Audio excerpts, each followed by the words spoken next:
Injuries are starting to bite and rookies are starting to emerge, but where do they all fit in? I'm joined by Tom Strachan of Fantasy Pros to cover our Week 5 running back ranks, ensuring you nail each one of those start-sit decisions. We're going to kick things off with the elites here. These are the guys you don't even need to think about. Jamal Gibbs, Christian McCaffrey, Jonathan Taylor, James Cook, and Devon Achane. These 5 guys just feel like roles are established, huge volume, and no matter what, are going to have good fantasy weeks. Yeah, I think the one which is just I'm already excited for is Jameer Gibbs against the Bengals. They've allowed the second most fantasy points to the running backs. That just seems like an absolute nuclear spot for him.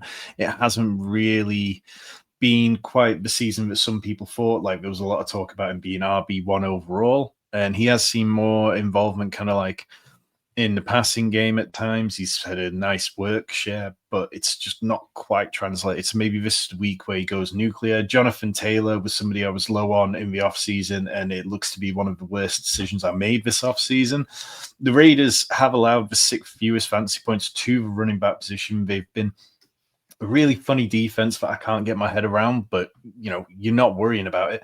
James Cook's efficiency and his workload is just ridiculous.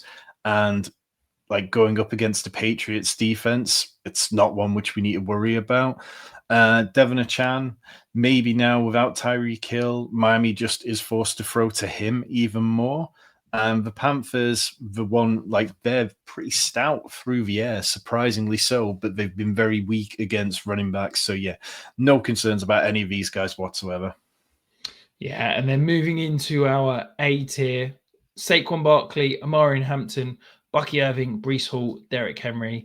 Feels like there's lots to talk about here. So let's start with Saquon Barkley. Set an NFL record for number of 60-yard touchdowns last season.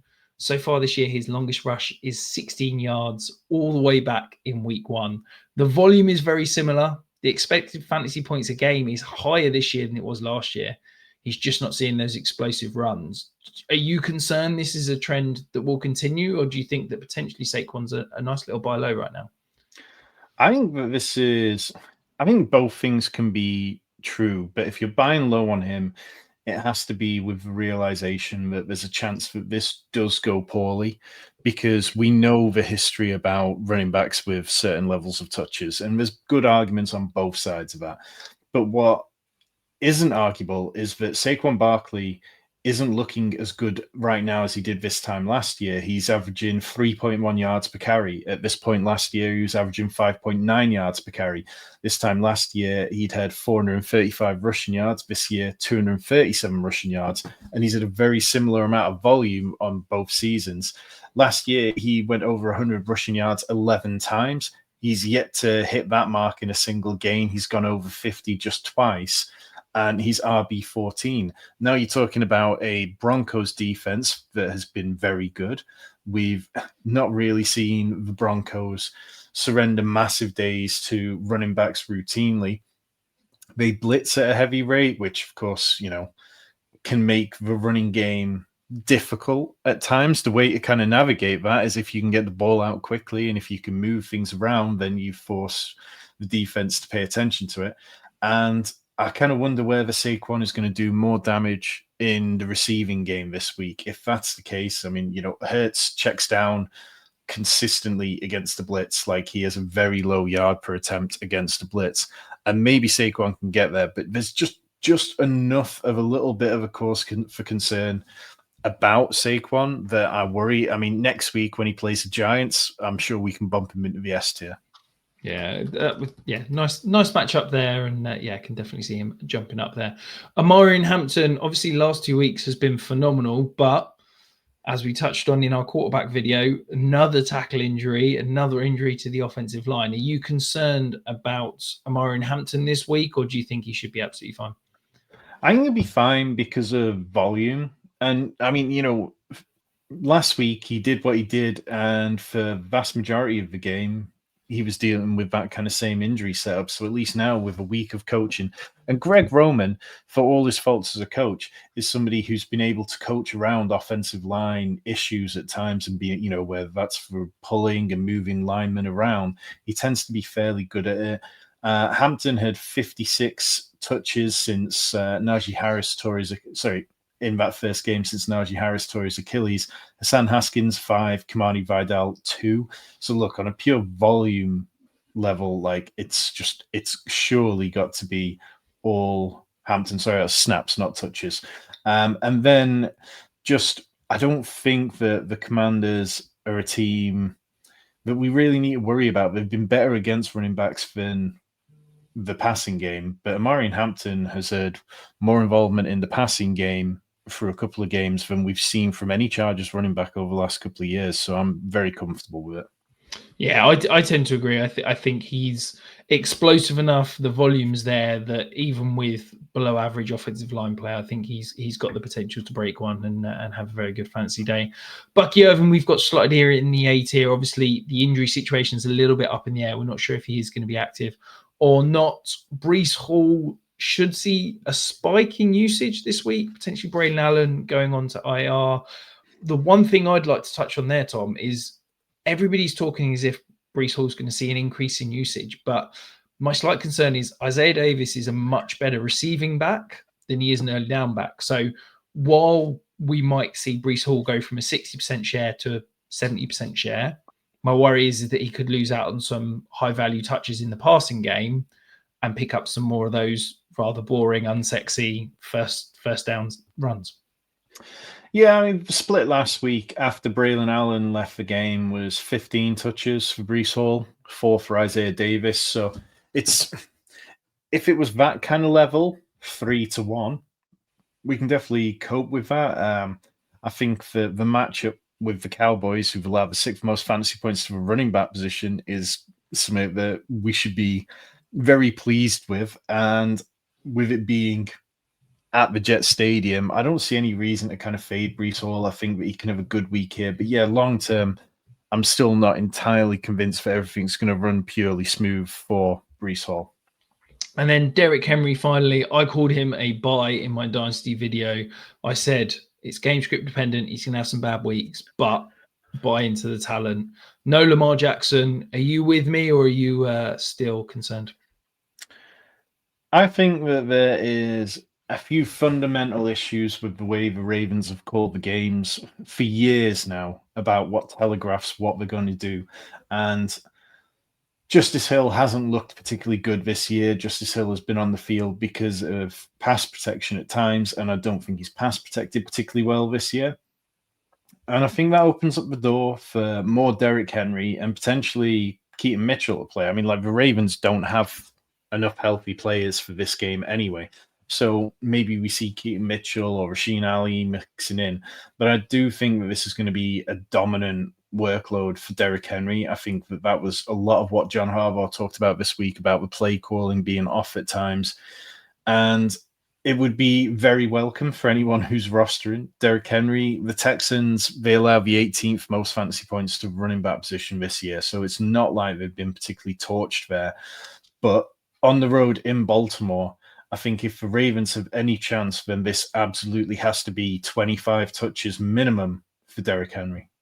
Yeah, wheels up, and don't threaten me with a good time talking about Keaton Mitchell getting some snaps and being active. You know, I'm a big fan. I mean, hey, I would just say, like, I've seen Keaton Mitchell dropped on 3 different Dynasty leagues this week, and I've got waiver claims on all of them. I might have to go and bump up one of those waiver claims because I'm in one of those leagues and I've also got waiver claim in for him. So yeah, I'm going to go and raise the price now as we speak. Before we do get into the B tier though, if you are finding us for the first time, welcome in, hit that subscribe button. You've made it this far into the video. You're obviously enjoying what you are watching. The B tier, we've got Ashton Genty, Javonte Williams, Quinshon Judkins, Travis Etienne, Cam Scalabo, and then Kyron Williams. Quinshon Judkins, look, Tom, I wanted to get him higher. I was desperate to get him in the A tier. I've been so impressed with how he has played. I've been so excited about how the Browns are continuing to feed him the ball, even when they're down and losing and they seem completely clueless that they should be passing to try and catch up. But in a matchup where Dylan Gabriel's going to be under center, it did feel like maybe a little too much he's going to be resting on the rookie running back's shoulders. Yeah, and to your point, the Browns went from ranking 10th most pass heavy before Quinshon Judkins was there, And then in the 2 games since they got him kind of on the field and really prioritized giving him the ball, they're now the third most run heavy according to fantasy points. Like, it really has been a mentality shift. And his 79 rushing yards per game, it's the 4th best in the league behind Jonathan Taylor, James Cook, and Travis Etienne. Like, they really have decided that they want to see what he can do. And the Vikings, I mean, look, you can run on the Vikings in a easier way than the passing game. Yes, they're a blitz-heavy team, which can crowd the line of scrimmage at times sometimes, and maybe that scares Dylan Gabriel and makes him worry about what he's seeing. But they've allowed 15th most fantasy points to the running back position. It's much easier to move the ball on them on the ground. And the backfield touch share, it's like, what, 89% last week, somewhere like 90%. I can't remember off the top of my head, but I know it was insanely high. And I think we just have to, you just call him an every week starter now, and that's it. You know, he's probably going to rarely drop out of the top 24 running backs, which means you are starting him as an auto click. Yeah, absolutely. 87.5% running back rush share last week, 28.57 targets per route run. Like, when he's on the field, he's getting the ball. Yeah, he only played 58% of snaps, but when you're seeing that volume of touches in that 58%, I've got no concerns moving forward. Before we touch onto the E tier, though, I do just want to quickly touch on Cam Scadabo. Looked good last week, I thought. Looked really impressive. Any concerns without Malik Neighbors, rookie under center? Teams could just load the box and say to the Giants, pass over the top to beat us, and that limits the opportunities to Cam Scadabo? Definitely not this week, because they played the Saints, who've allowed the 8th most fantasy points to the running back position. They've been very weak in general. I've got no real concerns. And the way that Cam Scadabo was playing, like, it is bell cow usage, 75% snap rate, 63% route rate, 27 touches last week. And since Tyron Tracy was injured in week 3, it's been 40 touches for Scadabo and then 11 Devin Singletary. Everything is just flowing through him.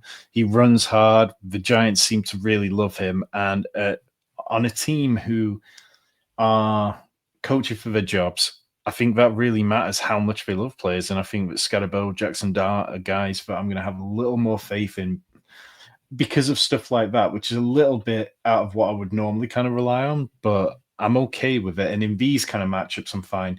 Next week, they play the Eagles. That's going to be a game where you probably want to temper expectations, but against the Saints, I have no worries whatsoever. A cold, hard, data-driven man like yourself buying into the narrative, Tom. I thought I'd never, ever see the day.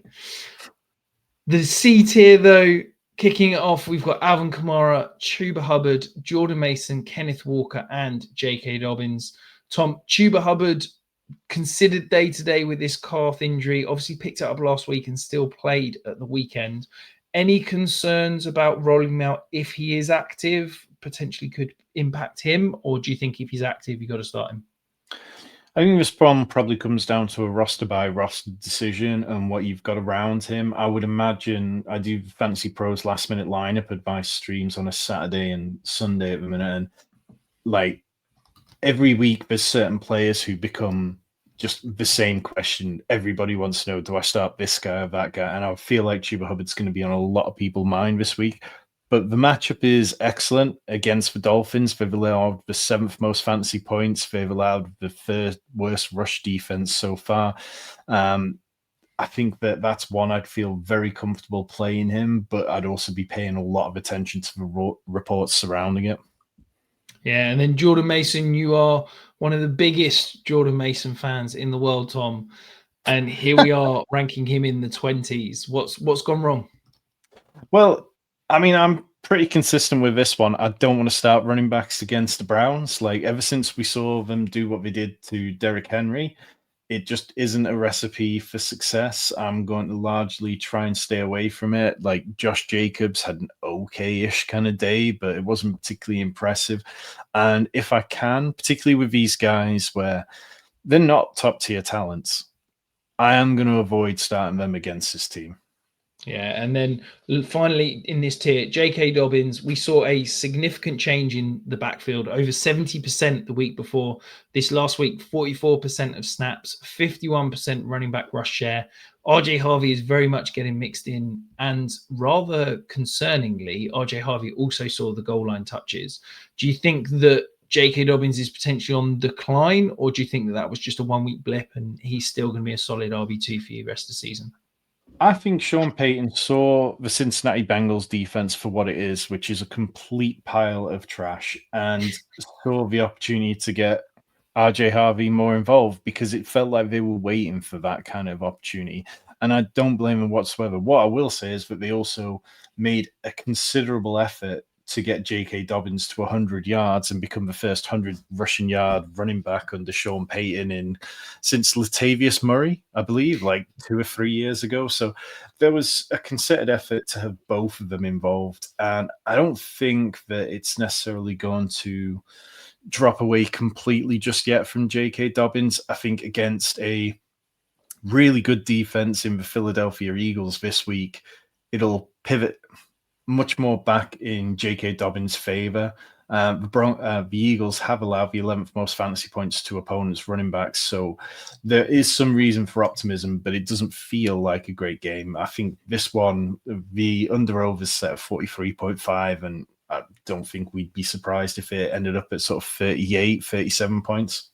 Yeah, it definitely feels like one you could be touching on the under for sure. Have you got any questions? Have you got any start-sit dilemmas? Have you got any trade debates you are having with yourself? Get them in the comments below. Tom and I will answer 100% of those questions all the way up to kickoff on Sunday. Or are you a Bengals fan and you just want to defend your woeful franchise against Tom slating it every single week? I'm going to keep going. The D tier rounding out, we've got David Montgomery, Woody Marks, Tony Pollard, Chase Brown, Travion Henderson, Ramondre Stevenson, Zach Charbonnet, and Ja'Cory Krosky Merritt. Tom, Woody Marks has been the talk of the town this week. It feels like you and I have been hyping him for several months, and finally people are catching on.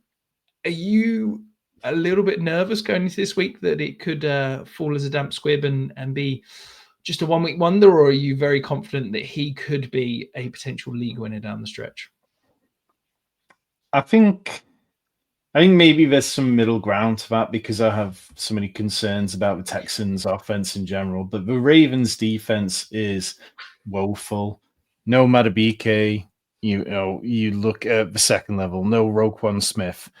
Then you look at the team and how Woody Marks can win. Like, they'll push him to the outside. They'll throw him the ball. Like, these are all things that we want for fantasy value. And yeah, I've got every faith in Woody Marks. And I just think that any concerns I have are definitely dampened by the fact that this matchup should be within hand. It's very hard to see the Texans being completely out of it. And even last week, when they were completely stomping all over the Titans, they kept Woody Marks getting the ball.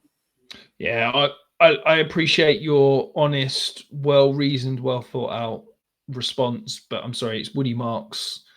Wheels up. He's going to be a league winner. I'm calling it now. He's going to, carry people to fantasy titles. I think he brings a level of explosion this offense needs. I think if they're not going to reinvigorate the wide receiver room and still continue to roll out veterans rather than giving Jaden Higgins a bigger role, I think that Woody Marks is a level of explosiveness and particularly working the passing game should be great. So yeah, I'm really excited and I'm glad I've got lots of Woody Marks shares, let's be honest. Moving into the E tier, we have got the previously mentioned RJ Harvey, Nick Chubb, Isaiah Pacheco, Kareem Hunt, Justice Hill, Baishal Tootin, Rashad White, and Chris Rodriguez. Tom, we've probably got to touch on Rashad White first of all. If Bucky Irving isn't a go, how high would you go with Rashad White? Would he get into that sort of B tier, or do you think he'd settle in around the C? Yeah, well, it's worth considering the opponents for playing the Seahawks in Seattle, which is no easy kind of matchup. But Rashad White's looked really good. I know people love Sean Tucker, and I know people are excited about the idea of Sean Tucker. But in the games where Bucky was missing last year and Rashad White was healthy, Rashad White saw the majority of work. Rashad White's good in the passing game. He's good in pass protection, and his efficiency has really ticked up in the ground game over this season and last season. So I do like him. I think that I would bump him to the C tier without Bucky Irving. I don't want to get ahead of myself and push him any further than that. But I could comfortably say I'd start him ahead of David Montgomery, but probably not ahead of J.K. Dobbins. Yeah, so I mean, you look at last week, this is with Bucky Irving on the field. Rashad White saw 41% of snaps, had a 45% route rate, had a 29% running back rush share. Like, he's already seen decent work while sharing the field with Bucky Irving. I wouldn't be shocked. I don't think Sean Tucker's going to come in and take that away. You know, after all, didn't see a touch last week, didn't see an offensive snap. So I'm expecting Rashad White to see probably 60, 70%. Maybe we see a similar split in this backfield, and it's Rashad White in the Bucky Irving role and Sean Tucker in the Rashad White role. But I'm with you. I think this is Rashad White as the handcuff that you want rather than Sean Tucker. And then rounding it out with the E tier, we have got Ollie Gordon, Condre Miller, Rico Dowdle, Blake Corum, Jeremy Nichols, Xavier Scott, Brian Robinson Jr., Miles Sanders, and Devin Singletary. Eagle-eyed viewers will have spotted that I skipped over Amari DiMercado. We've got him down in the F tier, but obviously Trey Benson has just been placed on IR. Are you expecting potentially DiMercado to jump up at least one tier, if not maybe two, Tom? I think one tier would be as far as I'm willing to push him. The Titans aren't a good team against the run. They've allowed the fourth most fantasy points. They've got the fifth worst rushing defense in terms of total rushing yards allowed. And the Cardinals need a ground game. It's so important to them, and they like to use a lot of screen passes. I'm just not sure it's going to be very cut and dry between. They've got DiMercado, they've got Michael Carter, they've got Bam Knight there as well. Like, there are enough players that I think they're going to have to figure it out, and I don't think they'll be particularly good. And if anything, I just kind of lean towards going, you know what, I need to go and look at Kyler Murray's rushing props this week and maybe lean towards them. But I think if you're playing DFS, that there's real opportunity in this ambiguity, and it's worth trying to roster at least one of those running backs right now. Bam Knight probably deeper in like dynasty leagues than anything else. But yeah, I don't know. It's a mess and it's not much fun. Yeah, I think if I had to start one of them, it would probably be DiMercado. He's the guy that's been getting more usage. I think he's the guy that I'd be more confident in. But I wouldn't be sleeping on Michael Carter. You know, the Cardinals have kept him around for a couple of years for a reason. Okay, he's not seeing huge amounts of usage, but I wouldn't be shocked if this was closer to a 50-50 split than one of these backs running away with it and being someone that we can feel confident in. But that is it. All of our tiers ranked, 7 tiers of players perfectly ranked. So go and set your lineups right now. But look, before we leave, let's keep it simple. You made it this far into the video. You've obviously enjoyed what you're seeing. Hit the like, hit the subscribe, hit that hype button as there while you're there, and check out these other videos on your way out.